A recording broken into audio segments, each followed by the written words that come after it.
Máme 5-metrový meter.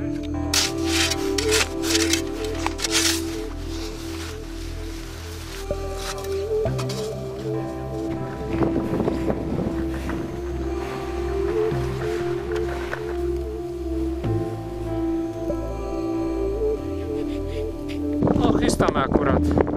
To je vlastne taký raster, alebo proste metre.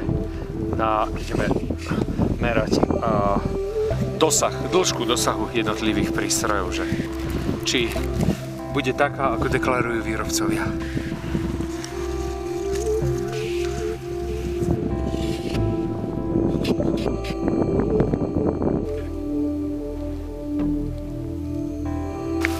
Pripravujeme si pracovný priestor na meranie presnosti jemného dohľadania jednotlivých prístrojov.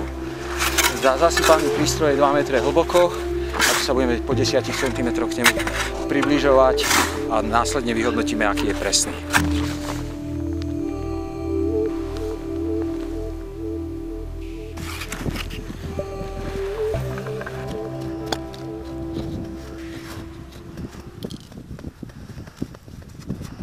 Vlastne tu je, pod tým je prístroj.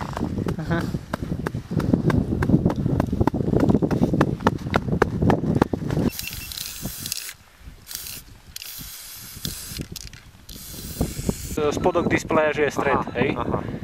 Čiže aby som všetky 3 prístroje meral rovnako. 3.01 zasypaný.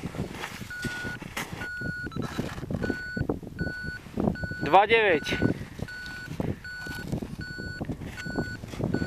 2.8.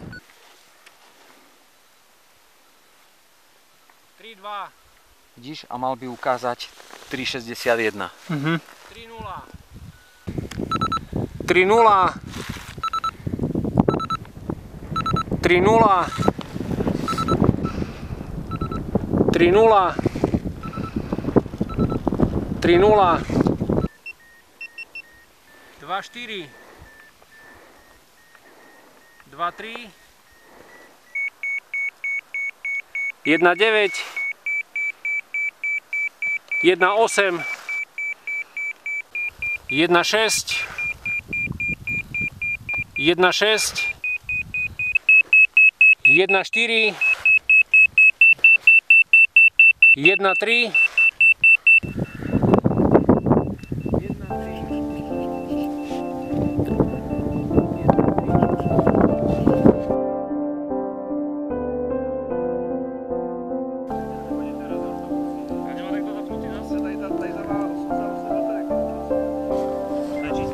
To je trojka.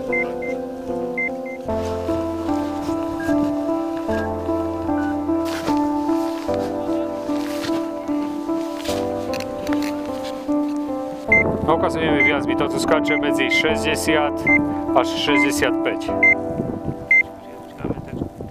Počkaj, už sa mi stratil. Čo sa deje? No nechápeme, ale tento ortovox 3 plus chytá, hádam zo 80 metrov už občas bípne. Ja neviem. Chvíľku, hej. A pritom ukazuje len nejakých 30-40 metrov a sme 75. Bude to ale stabilný signál? No, tu ja nie. Už to vypadlo? Teď mi nevypadlo, byl tam dlouho. Máš tam asi 42? Teď mám 42 bez šipky, bez zasypanýho.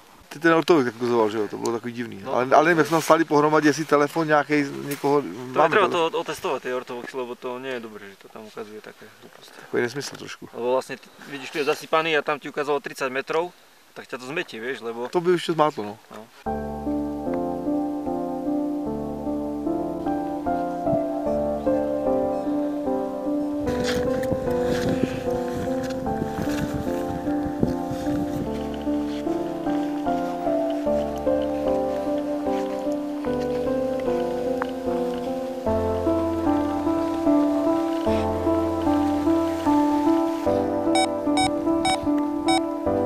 Choď ďalej s tým foťakom?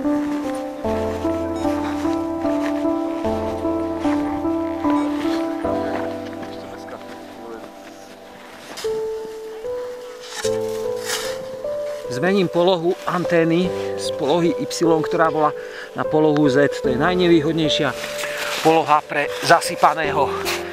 Keď ho zasype a hlavinový prístroj, vyhľadávací prístroj ostane v tejto polohe kolmo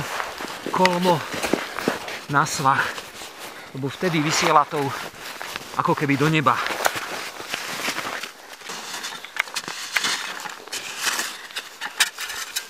Aha, šnúrku som si nenechal.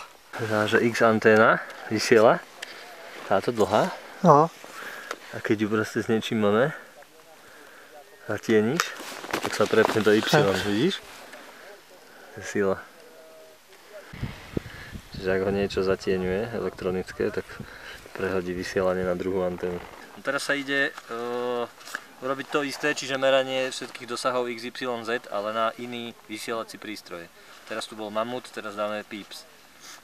Čiže z každého výrobcu bude vždy niekto iný aj vysielať. Aby to nebolo, aby niekto nemohol povedať, že vysielal Pips, preto to vychádza lepšie Pipsu alebo čo, hej. Takže bude vysielať vždy niekto iný. Teda, každý prístroj s každým bude testovaný.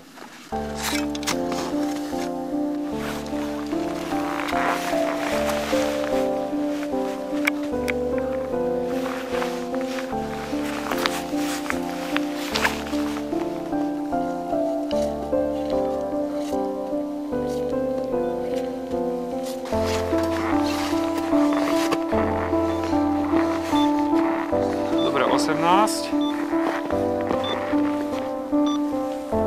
je už aj stabilných a ukazuje mi priemer nejakých 48. Nepočujem ma.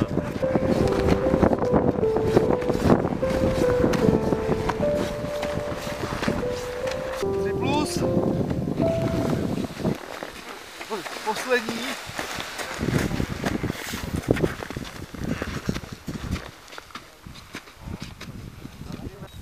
15:41. Kokso, to nechcem. Dobre, vypnúť, zapnúť. Čo je toto?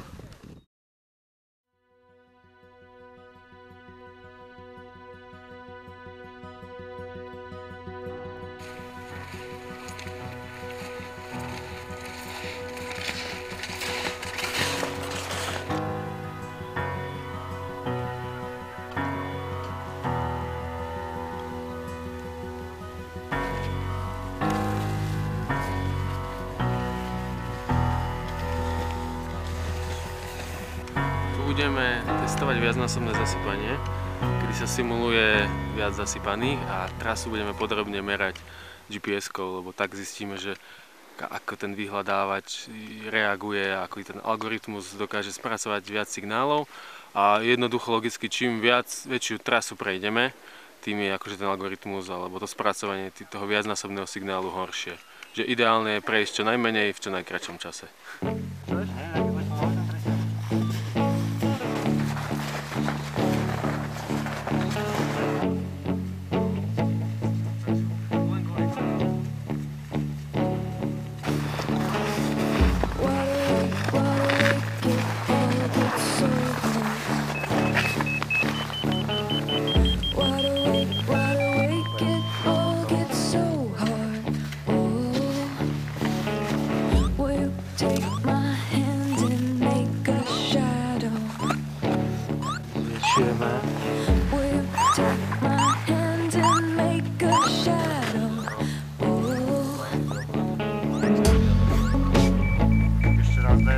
Dajme ešte raz. No,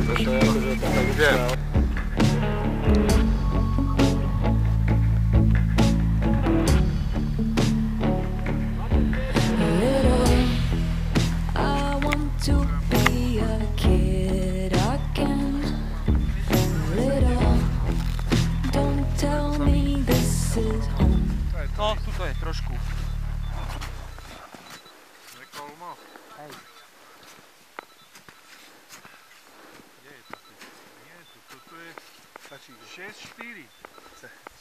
Meriame akú tráť a ako ich vychýli od priameho smeru, ktorý tvorí spojnica bodu miesta, kde chytil prístroj stabilný signál a zasypaného. Človek, ktorý hľadá, čím je odchýlka menšia, tým sa menej nachodí a je efektívnejší a za rýchlejšiu dobu môže nájsť zasypaného. Aha, už ma vracia nazad. Toto je na hovno, že to bliká.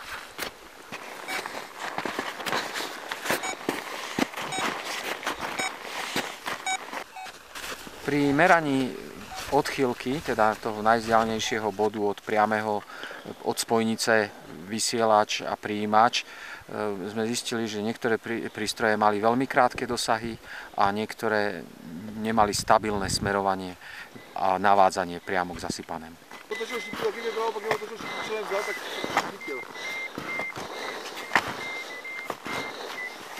Dva akoby nenašli. Táto stúpa, takže sa otočím na 180 stupňov. A šipka je tam. Za mňa. Už.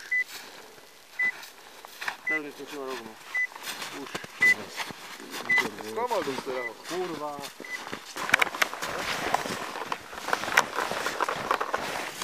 Mášo?